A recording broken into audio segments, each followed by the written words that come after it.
So this year we are focusing on data modelling and children's services.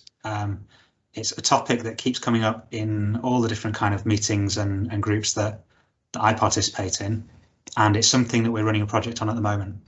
And what we have done is pull together a few kind of exemplar projects from people who've kindly agreed to speak this afternoon.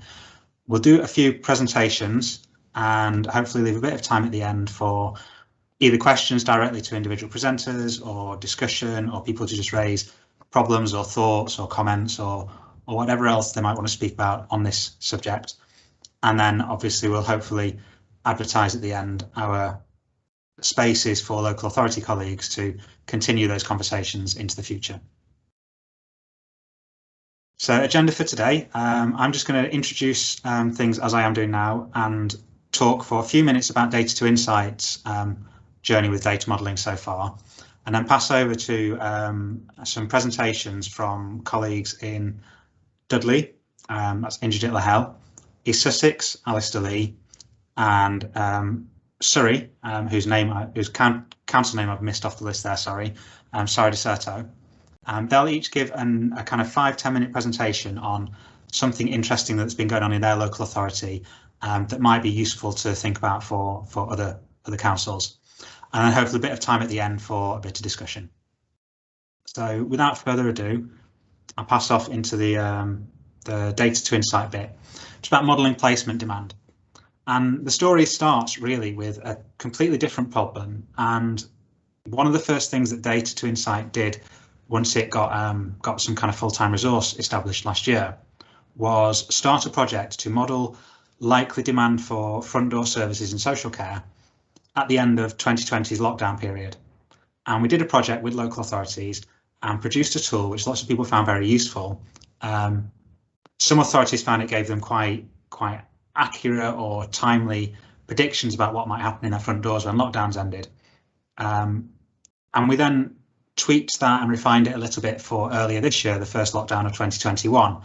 And again, it was quite useful, but the longer this period of time goes on, the less long-term usefulness this kind of tool has, partly to do with the way we were looking at historical data and defining what counted as normal and what counted as a deviation from normal and what have you, and partly just for other reasons. But it clearly demonstrated there was a lot of appetite for this kind of work, hence the workshop today to talk about it more. So we're currently starting a follow-on project which is a lot more focused. And the way we got there was we took the original piece of work and went back to get feedback, and then went out to do some discovery work with local authorities to ask about what kinds of modelling or predictions or forecasting or just understanding their data did they want to be able to do but they couldn't really do well locally, or did they think was really important, or most important of all, did they think would lead to an actionable decision, so they would do something differently having seen the model data. And we brought lots of ideas out of that, but the key point was that we wanted to do something specific and kind of self-contained that would demonstrate how useful this can be in relation to a decision you can make differently having seen the data, something you'll do based on that information. And modelling placement demand came out of that user research as a consistent need across every LA we talked to.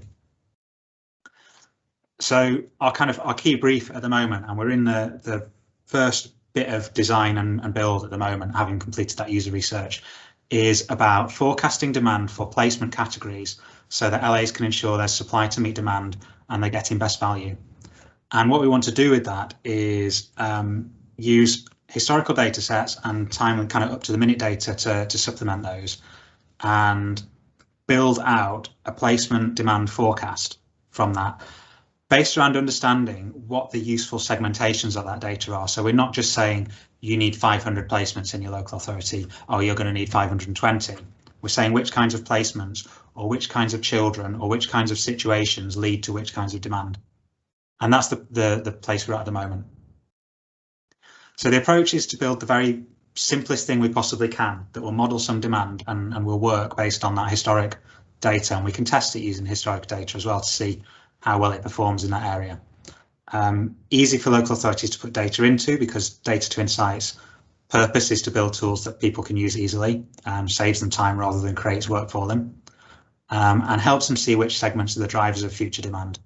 And then take that and iterate it over the remainder of the project to see where we can take it. I'm kind of flying through these slides, but I can make them available afterwards if people want to read all the detail. So this is our roadmap. And the important thing to understand about this is we've got a very small amount of stuff on the left of the screen saying the minimum viable product we want to produce, takes data from the SSDA 903, models placement demand from new starts and from placement transitions, and allows a user to then model future demand from that. The middle bit says, when we release this to our users as a first public release, then we'll be doing that plus something else from the right-hand side of the screen. And the right-hand side of the screen is all of the ideas of things we think we'd be able to then expand into once we can do that first thing. And so all of those things are things we'd like to do. We'll figure out which thing is the best fit for our users to add in with the time we've got to build a tool that, as I say, is self-contained and really just useful in making a decision locally. The last thing I wanted to speak about on this is how we're delivering it. And the data to insight model really is about collaborative development and about pooling resources across local authorities. So where there are things that we all need to do, or lots of us need to do in similar ways, and we can brook a little bit of compromise about the details of how it's done, then we can tap into economies of scale. We can tap into funding streams that we wouldn't be able to get into as individual local authorities, and we can develop things that we wouldn't have been developing otherwise. And the kind of development model we're trying to prove here is the same one we used in the first phase of the project, where we have a very small core resource. We're working with a partner called Social Finance, a non-profit technical team, small resource from me at Data to Insight, and then there's a small circle of local authorities around that who are involved from start to finish, and then a slightly bigger circle of local authorities who dip in at different points to give us fresh eyes perspective on the project as we go and make sure we're not going down an unuseful rabbit hole. But then there's the whole wider community around the outside who are welcome at all stages to kind of keep tabs on what we're doing, feed in their ideas and their thoughts, and of course use the product for free once it's finished, and keep sending that feedback and keep helping to iterate it into the future. The key thing to say is about building in this way is more difficult than just building a tool, but the potential benefits are bigger as well, because we don't just benefit from skills that exist. We bring those skills into our community, and we're able to use them and reapply them to different projects and different purposes once we've got them. So one of the key partners on that, is we've got Birmingham Council, Sutton Council and Dudley are our regular feedback circle for this first bit of this project. And that brings me nicely onto Dudley Council, and we've got Indrajit Lahel here to do the first of our overviews of a case study of something that's happening in a council at the moment that might be interesting for people. So Indy, if you're there, I will hand over to you. Yeah, shall I, how are we doing slides? Shall I just upload? Yeah, if I let you share your screen, then that'll be easier for you to drive than for me to drive. Cool.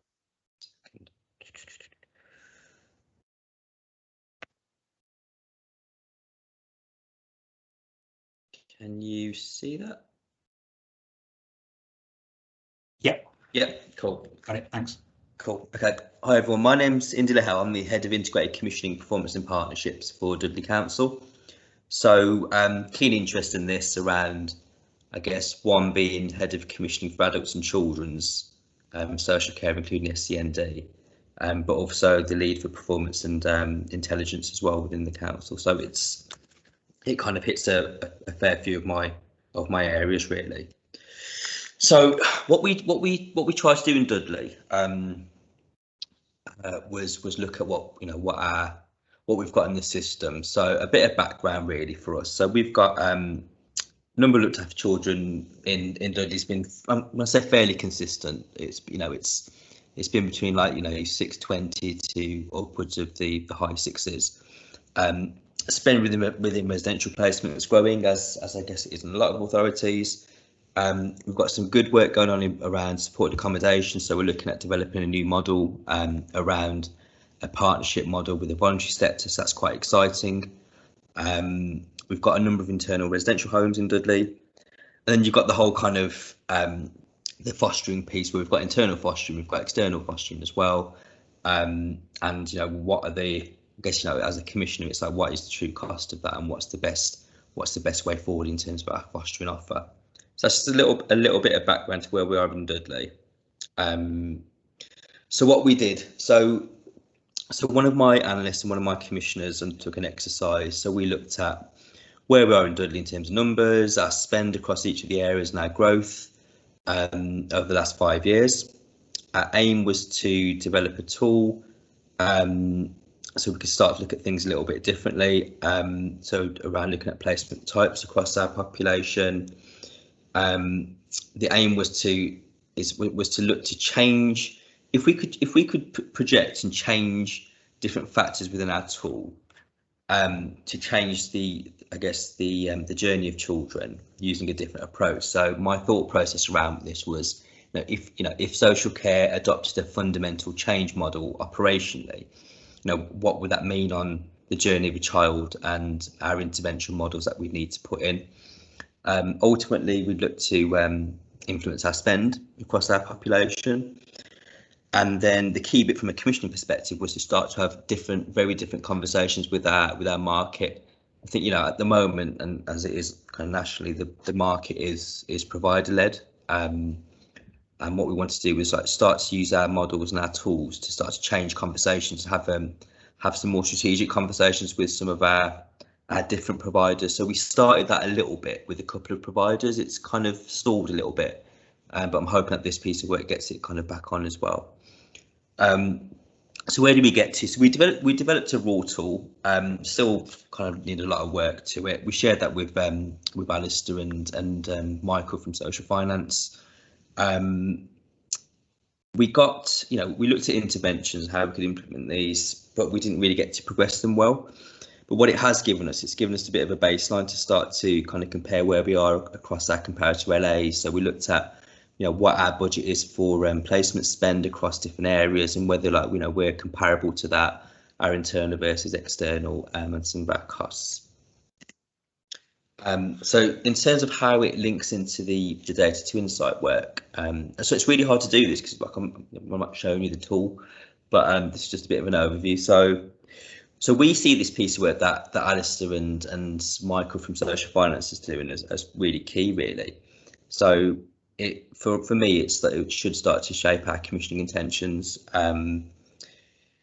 I think we can start to look at where we spend, what the outcomes are for internal and external. And I think, as I said before, the interventions and influence over a social care model is quite key. So I think, from a commissioning background, it's, you can put the best commissioning models out there that you wish for, really. But if you haven't got the matching operational model or the matching operational kind of protocols, etc., it doesn't work. It has to be part of a more strategic approach. I think what Alistair was saying before around the model, the work that they're doing around it influencing and making decisions, I think that's quite key for me. We think this can help us as well around our sufficiency strategy. So we've got our sufficiency strategy, which is currently being updated. But I see this as being quite key to developing consistent sufficiency strategies across the country, really. And as I said before, talking to providers around different models, and how that can work in different areas, and looking towards outcomes-based commissioning if possible. I think, as a last point, I think it should help us to pull away from some of our scattergun approaches to purchasing. When I say purchasing, kind of purposefully, really, because it's purchasing rather than commissioning.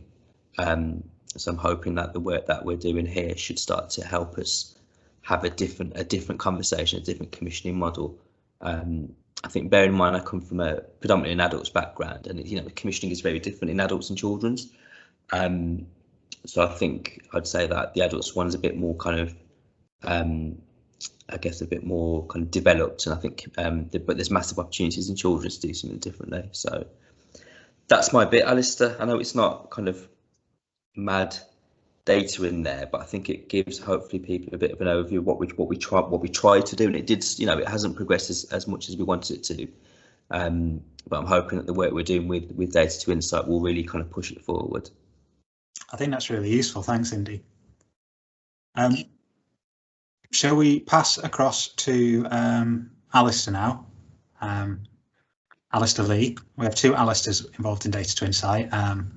and Alistair Lee is the first of those two. He's going to talk to us about East Sussex's work on SEND. Can you see that, Alistair? Have you got it? I can indeed, yes. Great stuff. Good afternoon, everybody. So I'm Aleister Lee. I'm Children's Services Data and Information Manager for East Sussex County Council, and actually work quite closely, very closely with Alistair on the Data to Insight project. But this is something that predated Data to Insight by some years. Move my slides. There we go. So the problem we identified was in 2014, where the number of EHC plans in East Sussex was increasing significantly, and that was partly due to the extension to 25, up to 25, but not entirely. There was other things going on that we wanted to know, and there was a real sense of, this is kind of getting out of control. We don't understand it. We need to get a grip of it and look at the long-term impact of what's going on. So myself and my team, with our data hats on, thought, could we take a historical SEN data and demographic projections and produce something of use to service and managers? And we produced the first set of data in 2015. And we've been running it ever since, and it's proven quite successful. And I'll just talk you through how we've done it. So the data is fairly straightforward and something that you probably have already if you work in children's services. So it's the school census number of children with statements, EHC plans, broken down by a banding of severity that we have locally. So A to E, which is a local banding of the severity, age, and age allows us to do both age but also school stage, and a categorization of the 11 primary need types. So interesting, we're not using SEN2, we're using school census here, but that's the data we use. Then we have the population projections to forecast the future population, and that's the starting set of data. And the basic assumption is that things will stay the same. That actually, the default assumption is that current prevalence rates for different primary need types will remain unaltered. So as you have X% of the population has got ADHD, and as the population increases, that number increases, and that kind of is the basis of the initial assumption. But that's not true. Over the periods with data we've got, we can see that some are increasing more than others, and some are dropping off more than others. And so that is factored into the model as well. So we have a 5-year trend of what the trend is, either upwards or downwards, or fairly flat. And so all those three things are factored in. So we've got the school census data, we've got the population projections, and then we've got the 5-year trend factors. It's all pulled in. That's then stuck on some charts. So we do the maths and we make some pretty charts. And this is the most recent overall version for the different primary need groups. The yellow stuff is historical. So that's, you can see back to 2014-15 where we started. That's all now actual data. But then forward, you've got the real data. And as you can see, ASD is going up. And then equally, you've got SEMH is going up. So that was a bit of a surprise to everybody in terms of how big those changes were. What we then built into the model, and it's not just a mathematical model, is that we needed service refinement. We needed a challenge from the service to say that, some of those lines are stupid. Don't be ridiculous. Go back and think again. And so we ran initially a workshop. It was a day-long workshop and went through every indicator at every age group and got them to say, yes, that looks right. It's a bit steep. It's a bit low. And we refined the measures. So you can see in the middle of this, the picture in the bottom, you've got the agreed trend factor. So that is the one agreed with the workers. It's not one that we've calculated. You can see above that the average yearly change is 2.7, but they've actually agreed a slightly higher one to do that. And then beneath that, you see the various charts. And what we do in the meeting is that's dynamic. So Joe, my colleague, can actually change the numbers and get them to look at what the trend does. With that, then has a really good discussion with the staff about what this means for them, and does it feel right to them as professionals. Once that's all agreed, that then forms the basis of the forecasts. Each year we do an annual accuracy check. So we've been doing that ever since 2014, 2015.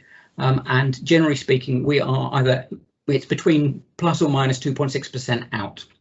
This year we were under forecast by 0.2%. So that's an actual total was 3,633 compared to 3,624, and that's spread between the age groups and the primary needs. For example, ASD was under forecast by 5.9%. That was 66 pupils. So in 2019-20 there were 1,053. We predicted 1,017, but actually the actual was 1,183. And that trend, that under forecast, is part of that. You know, the workers and we had set the trend, so that's where we got that data from. It's not a perfect science, and it's the trends over time that are as important as the detailed actual numbers in helping the service planning. So is it going up? How steeply is it going up? And if it is going up that steeply, what does that mean longer term? Also, it enables you to think about what interventions you could put in. So if it's going to go up, is there an intervention we could put in that would bring it down? And you could then see the impact of some of that, hopefully. So how is it being used? Has it had an effect? Do we continue to use it? So we keep producing it. We have run the workshops every year. The workshops have got shorter as people got used to it. But the real impact of this is that in a couple of years, we're going to open 2 new special free schools to deal with ASD in East Sussex, one in Eastbourne and one in Hastings. And the forecasting data is, as my colleague, the place planning manager, we continue to use the forecast to determine the next stage of our strategy to create more SEND provision in East Sussex. So quite a simple mathematical tool, but it's a mixture of that and actually working with frontline staff to understand, to get their sense of what is changing. That's built the model that then enabled us to do this work. So that's a very quick run through. I think that was all from me. That was a marvellously speedy run through. Thank you, Alistair. As ever, Alistair. So a little bit earlier than planned then, can I pass over to Sarah from Surrey, who's going to talk to me about her pathway modelling. Before I do so, sorry, just welcome new people who've arrived in the meeting since we started. We're just running through a few presentations and kind of overviews of examples of data modelling practice in different councils at the moment, and then we'll have a little bit of space for questions and comments at the end. We're recording the session, so if you don't want to be recorded, then now is your opportunity not to speak. But if you're quite happy, then otherwise feel free to pop a message in the chat along the side, or pop your hand up when we get to the question section later. Sarah, are you there to take over from me? Yeah, I will just share my screen.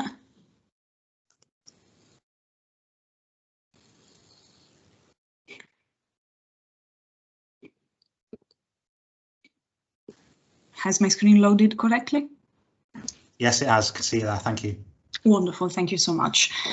So good afternoon, everyone. I am Sarah Ricciardo from Surrey County Council, and I am here to present about a model that we created about a year ago for our local authority.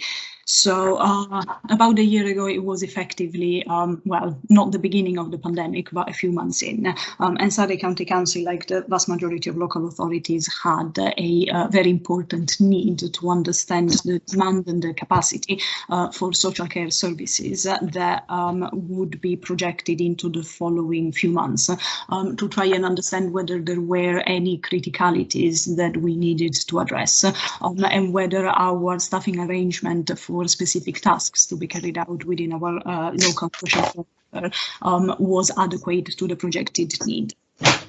We needed to do so on the basis of different scenarios. At the time, obviously, we had no real understanding of whether there would be 1, 2 or multiple lockdowns, and we needed to account for the possibility that there might be a few, there might be none, they might come at a different time.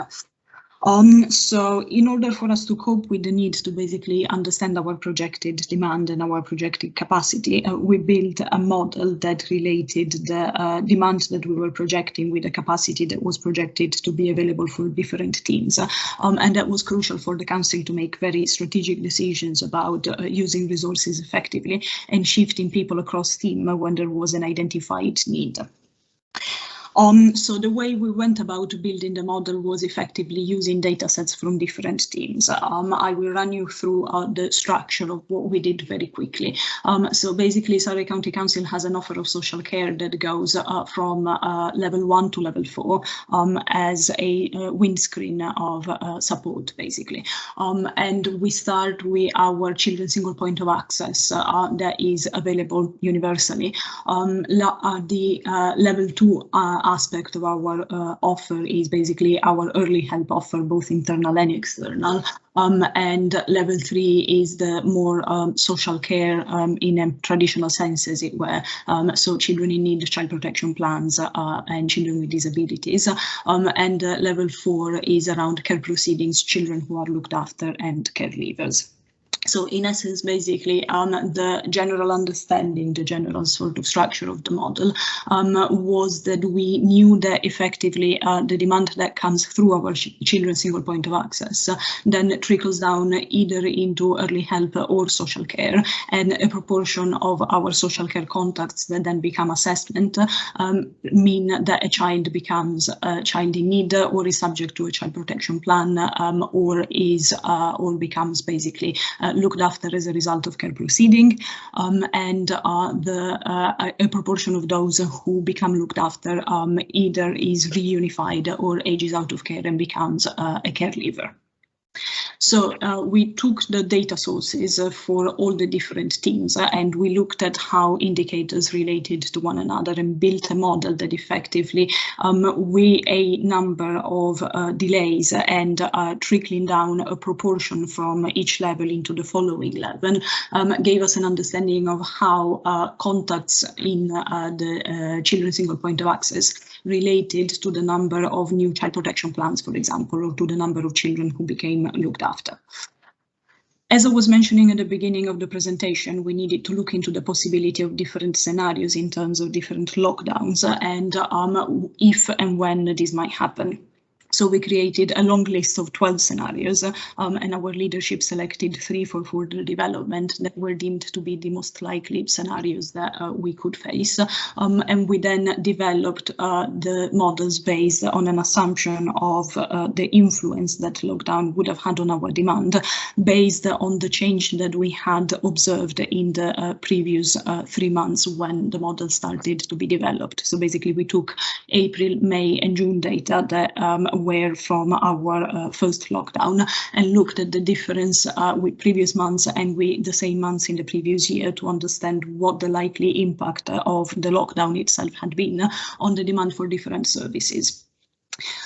Let me talk you through scenario 1. So if I go on to the first tab and I zoom out, you will see that the colors that you have looked at in the first structure, as it were, are replicated in our overall structure of the different indicators, starting from level 1 access and ending with level 4 support. For each of those indicators, let me pick one. Basically, apologies, we have a line of actual data. And this is our historical data on which basically we built our baseline projection. And then we created a darker blue line that was our COVID-19 projection, and we then kept updating the data as it came through to look at how closely our projection matched the reality of contacts to social care in this particular case. You can see that on top of the historical trend line plus the projection, there are another green, amber and red line that are effectively the capacity for the team to deal with contacts. I have included in this model the possibility for people to modify these lines by modifying the indicators they are based on. So the lines that you're observing now are an example, and they are based on a maximum 15 contacts per day, dealt with by people occupying 4 full-time equivalent positions. Assuming that I wanted to change this number and say that actually the contacts they can deal with per day are 20, this automatically changes my projection to show me whether the demand is likely to meet the capacity, or there are going to be any issues with facing the demand that appears in the system. You can do obviously the same in terms of the number of full-time equivalents, which allows you to make hypotheses in terms of if there were an extra 2 members of staff, what would that mean in terms of the capacity and the demand, and would that give us what is required in order to face the demand that we are likely projecting as possible and likely in the system. Each indicator, as I was saying, is based on the indicators that precede it, basically in the tree, as it were, with adequate stops and breaks in terms of the time it takes for the different stocks to move into the following step in the system. At the very top, you can see that there is a description of what the scenario looks like and what it is based on in terms of when restrictions will be lifted and if there are any new lockdowns included in this particular scenario here. And also a rating of the likelihood of this particular scenario materializing based on the assessment of our leadership team. What the model basically has allowed us to do is shift capacity between teams. When there was an observation that a certain team maybe had a little bit extra capacity compared to the demand that they were experiencing, they could be moved across team in order for them to support other teams that were struggling at that specific point in time. And it became apparent rather quickly that beyond managing the pandemic itself, the tool would have become useful as a general planning tool for staffing and modeling of demand. So as you can see from now, basically the model was born as an Excel-based spreadsheet, but we are currently in the process of migrating it to a Tableau-based solution so that it will be possible for the model not to have to be updated manually every time, and the assumptions of the model will basically adapt themselves based on the new data that is received automatically as the model will start feeding off of live data sources. So that's our expectation, and we should be able to have the new version of the model that is based on live data probably around the end of summer now.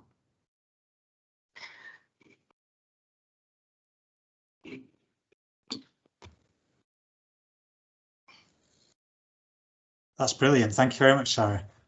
And thank you especially because one of the things that I think came out of the piece of work we've just done in Data to Insight around data modelling and demand modelling and figuring out what should we do with our next bit of this project, or how do we take it forward and make it useful to local authorities, is this idea that there's different reasons that you might model, there's different kinds of data modelling you might do, there's different products that might come out of it. And often when you say data modelling to someone, they'll think, oh, he's talking about forecasting, or oh, she means doing scenario modelling, or what have you. You could be doing any one of these things. There's a big value, I think, in mapping system flows and understanding how the system works so that you can then play that back to your leaders and let them make more informed decisions and have a better sense of when things change within that system. But equally, things like that scenario modelling increasingly valuable when we're in periods of uncertainty. So yeah, thanks very much for that. That is the end of our showcase of presentations, and we've now got about 15-20 minutes to take questions, have a bit of a conversation, take input from anyone else who's got anything they want to feed in at this point. I'll kick off with a question from the conversation pane there from Joanne Harris, which is a detailed question about the SEND modelling for you, Alistair Lee, asking about if you only use the school census data. And if this is because you don't have a lot of out-of-borough placements, or that the out-of-borough isn't a big factor for you. And the answer to that, I was typing it as you asked me the question. Right, okay. We have relatively few out-of-boroughs because we're large, so we're East Sussex County Council. We border Kent, Surrey, Brighton and Hove and West Sussex. But at the beginning, my colleagues did a lot of work on what was the best place to get the trends from, because all we're looking for is trends. So they looked at SEND2, they looked at school census, and they did a regional version of it as well. So I took all the data from the southeast region from the school census and sent to identify the best trends, and ultimately went with the school census just for East Sussex 5-year trend. So it's probably something, if you were going to recreate this, is to look at what you think might be the best source of data for it. Because yeah, as you say, if you've got a lot of going out of borough, you won't know about them in your school census, but you will know about them in the SEND too. Hopefully that answers the question. There's another fun question for us from Ben there, relevant to our first project. Do schools being closed have an effect on demand at the front door? Yes, they do, and I can actually show you a relevant chart. Apologies, let me see if I can share my screen again. Is that sharing? Yep, that's on, yeah. Wonderful. So you will see that even from our historical data, September and October tend to have a pickup in demand in terms of the contacts that come to the children's single point of access compared to the summer months. This is the line that we would have expected had there been no COVID-19. So basically this would have been the baseline in terms of the demand that we would expected coming from schools. Actually, our projection was much higher, and the actual matched our projection with a big peak coming in September and October, which was actually much bigger than what we experienced the previous year. This was also due to the fact that obviously schools had been closed for quite a while during the period of the lockdown, and had not had an opportunity to refer children where there was a concern. Plus, concerns increased in general. Basically when schools reopened, that meant that there was a lot of pent-up demand that was unloaded onto our children's single point of access, absolutely. It brings up another point which I had meant to cover in my presentation but didn't, about not being blind when you're modelling to the factors that you're not modelling.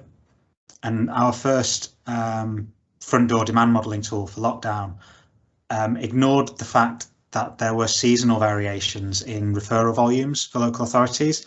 And so a lot of local authorities will see much higher volumes of referrals to social care in October, November time than they will in the summer or the kind of the late winter, February kind of time. And once we applied a kind of historical model to say, what's your normal seasonal variation? We found that actually the significance of that in some local authorities was much greater than the change we were modelling in volumes because of lockdown. And that was interesting, and kind of raised that point that you can't afford not to be aware of the wider context, whether it's something like that in terms of seasonality, whether it's the kind of big macroeconomic changes that are going on in the wider world, or also whether there's strategic changes happening locally and a decision someone makes to manage demand in a certain way, which I think someone asked a question or made a point about in the conversation as well, which I've now lost. Yeah, the way we accounted for that phenomenon was effectively definitely looking at seasonality the way it had been observed in previous years, because as you say, there is a strong seasonal component in terms of the opening or closing of schools at the best of times. But also we looked at basically what we termed at the time as missing contacts. So effectively we looked at what our normal seasonality would have been in the lockdown months. And then we projected the demand that we would have normally, like we projected the actual demand that we had received, and we realized that we had far fewer contacts than we normally would have expected. So that was obviously partially due to the closure of schools, and the way we took account of that in the modelling was effectively using those contacts as contacts that needed to be basically made up for, in a sense, later in the year, and therefore they went to add to the projection that we would have otherwise created for COVID-19. Mm-hmm. I'm just working through the chat channel looking for questions we've missed. But feel free to chip in by chat or by voice, anyone who'd like to do so. Alistair, there's yes, a question in the chat from Neil Kangscarf. What calculations are you using for forecasting population, and how do you factor in population migration, etc.? And the short answer is pop group, and I was typing that into the chat again. So yes, we just take the data that's provided by ONS, whoever, it's LGA manages pop group now. We have a team in East Sussex that looks at the population figures as well, so our colleagues in corporate deal with that, and we get the data from them. So in a way, it can be seen like quite a blunt tool, you know, because it's basic maths, that goes up, that goes up. But it's the element of then presenting that for the challenge with the workers that is the most valuable part, because it gets it closer to reality, but also it gets them engaged in understanding. And the workshop, one of the first workshops I was in, was really great, where the different parts of the team started challenging each other about, you know, do we think MLD is going up, or is it SEMH? And actually, because there's a relationship between the two. So really interesting, and the head of service, Nathan Kane, has been very keen that they continue every year. So we've gone from a day-long thing to now it's a half-day thing. And actually the most recent one was done by teams, because people are used to the process, but very valuable in terms of not only setting the forecast, but getting to understand between the teams what the challenges are for the service. So it's more than just a forecasting tool. One of the interesting things that came out of the data to insight demand modelling workshops has been about just how many different things there are that you could fold into your model, and there are so many factors there. And at a certain point, you have to you do all this open-minded stuff about throwing everything on the paper and figuring out there's all these different things. At a certain point, you have to close your mind and figure out these are the things that we're going to start by modelling, and then see where that takes us and if it works. And kind of this idea of not letting the limitation of what you're doing stop you using it if it turns out it's useful and it does something that works. It takes us around to sorry, Alice, do you want to chip in there? I was going to leap in, and my experience from the SEND forecasting model, which predates Data to Insight, said was very much, it was a leap of faith for the managers to say, you know, we can do this, you know. So it's basically, shut up, Alistair, go and do it. You know, you keep bashing on about the fact that in principle you can do this, so go and do it and show us what you produce. So there is a relationship thing between myself and the service managers about them being okay with me producing the stuff for them. As you know, in our work, you can produce a chart as much as you like, but if nobody reads it or nobody's got any interest in it, it's pointless. So it's how you then work through that. And I think it might have taken it did take quite a while for me to get the service managers okay for me to do something in principle as a test, which they then saw the value of. And so it is that's part of the process. As you know, you can't just build a dashboard and everybody loves it. You have to do a bit of work around the edges to get the uptake.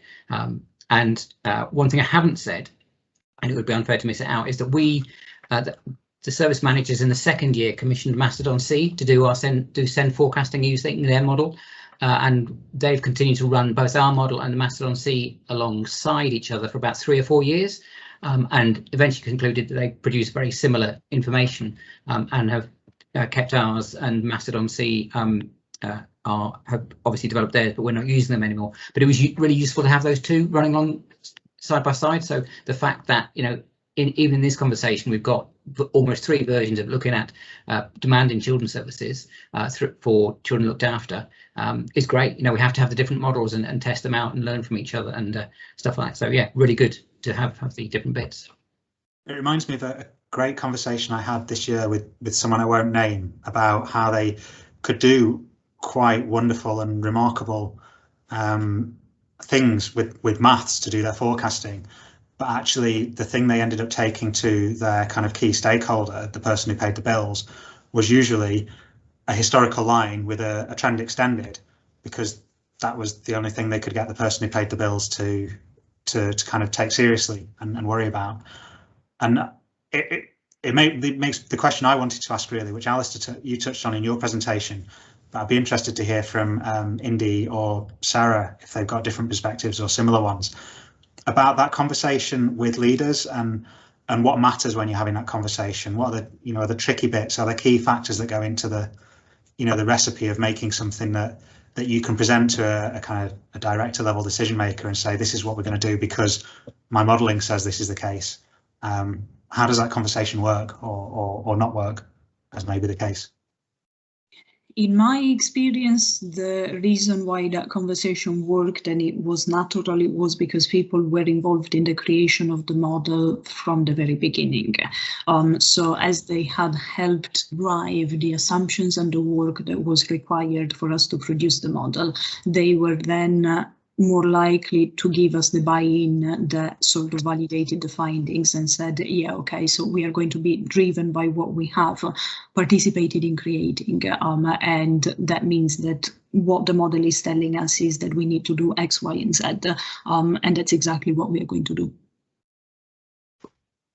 I agree, Alistair. I think if you've got that buy-in at the start and it's part of the work forms part of a council or a children's or adults led program, that it's attached to something.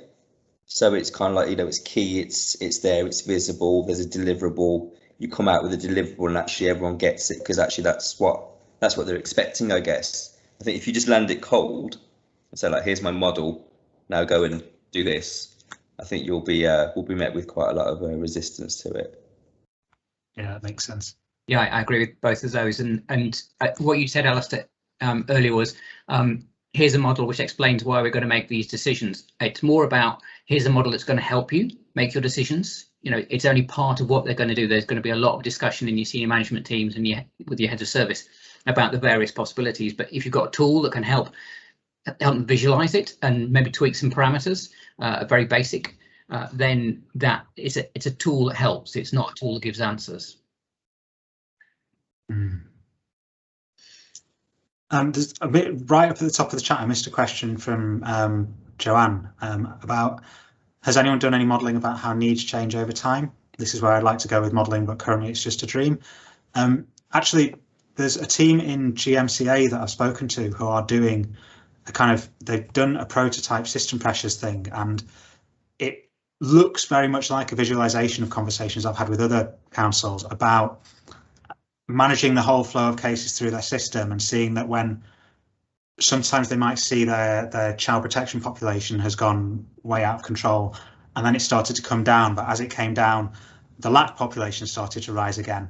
And they're kind of building this map for their local authorities in Greater Manchester that shows you the kind of different levels of service, like contact, referrals, assessments, CP, LAC, what have you, and showing you over time how high the volumes are in each of those systems alongside each other, just to show that kind of level of pressure. And I think that's quite interesting in that area. The other thing that Sarah's work, I think really what excites me about Sarah's work is that potential to say, well, we can kind of see this movement through the system, through this flow. Can we use that to say, well, last time we had this many referrals, it ended up in that many LAC later, or something like that. But I think that's not something that I've seen working elsewhere. Joanne, you wanted to chip in? I was more thinking about SEN needs. So obviously you get to a point, well, there's a point along the system where I guess there will be a proportion of children who are SLCN until they're a certain age, and then they get a diagnosis and they move into the ASD category. And it's about understanding what proportion of children that happens for, and also at roughly what age it might happen, just so you can look at what demand there will be in different ages. That's more where I was going. Okay. Can we pass across to Alistair, who's got his hand up, and then come back to Indy afterwards, who'll be talking about something we were talking about before, possibly. Yes, just on that one, it is very interesting, and you can see it in the historical data, and equally you can see fashions as well. So as something becomes the thing that people are being diagnosed with, you can see those going up and other things going down. There is also, yes, as you say, at key points. So between the key stages, you'll see changes in a diagnosis or a primary need, and you'll pick it up in your data as you do it. That again forms part of the discussion. On the slide, we have a whopping great slide pack for our presentations, and in that there is a box that gives the justification for the trend, and that's where the frontline staff say, well, we know that at year 7 a lot of X happens, and but going from nursery to primary, a lot of Y happens, and that's why that affects the trend. So that a lot of that is coming in through practice. Yeah, and also the reason I put my hand up is that earlier on, Ben Watkins asked about how much of the shift of demand is due to change in threshold rather than lockdown. And I would say yes. Some of it is to do with threshold, and that's just understanding the system, I would think, really. Hopefully that helps on both questions. Yeah, thanks, Alistair. Indy, you stuck your hand up and I just ignored it. I'm very sorry. No, it's all right. That's what you were going to say. That's cool. It's just quickly on. I've got 2 quick points. Just quickly on Alistair's bit around the growing needs. So we did some work in Dudley on SEND. So we found ASD, SEMH, and speech and language as the kind of the primary growth areas in Dudley as well. So it's consistent with what we're finding as well, as if that's any help. And then just quickly, I think Ben asked a question quite a while ago. I just want to hang on a second. It was what specification can you give of opportunities there are in children's commissioning to adults? Ben, was that linked to what I said, Ben, or was that something else? I've got an answer to it if it is. So should we pretend that it was Okay. in the absence of a reply? Okay, assuming it was then. So so I'll give you a quick example of something in adults where, you know, it's the principles of commissioning really. So you've got, well, we've done in Dudley, we've done like provide-led models for older people. So it's like a model that it incentivizes reduced care. So older people going into hospital, coming out of hospital, reablement, hospital discharge. You know, the whole model is like predicated on like pay an enhanced rate at the start with them, with the providers. So you select a few providers, pay the enhanced rate, skill them to deliver the reablement service, wrap around the support around that person, so OTs, physios, technology, etc., with the aim of reducing that person's ongoing care need. So it's like pump priming at the start with the provider that gets it and understands it and wants to do it. So that's, you know, I know it's older people, I know it's a totally different demographic, but actually the principle of the commissioning model shouldn't be any different. You know, you're talking to providers who should be in kind of like, you know, in the industry to make a difference really. And if you can kind of tap into that bit of their work, get the right ethos providers, but also tap into their financial benefits of it as well, because everyone has to win in this. That's the bit I think around, you know, there's different ways in adults that commissioning works, and you can flip it to children's if there's a desire to really. Thanks, Indy. Cool. Can anyone help me out finding any questions I may have missed? Or do we think we're done?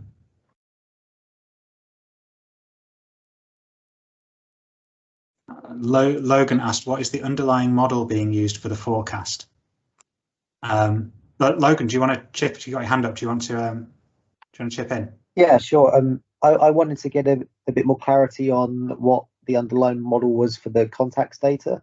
Like, I understand it's weighted, but what the underlying model, if you're using a regression model or exponential smoothing or Surrey, I just wanted to know what the underlying engine was.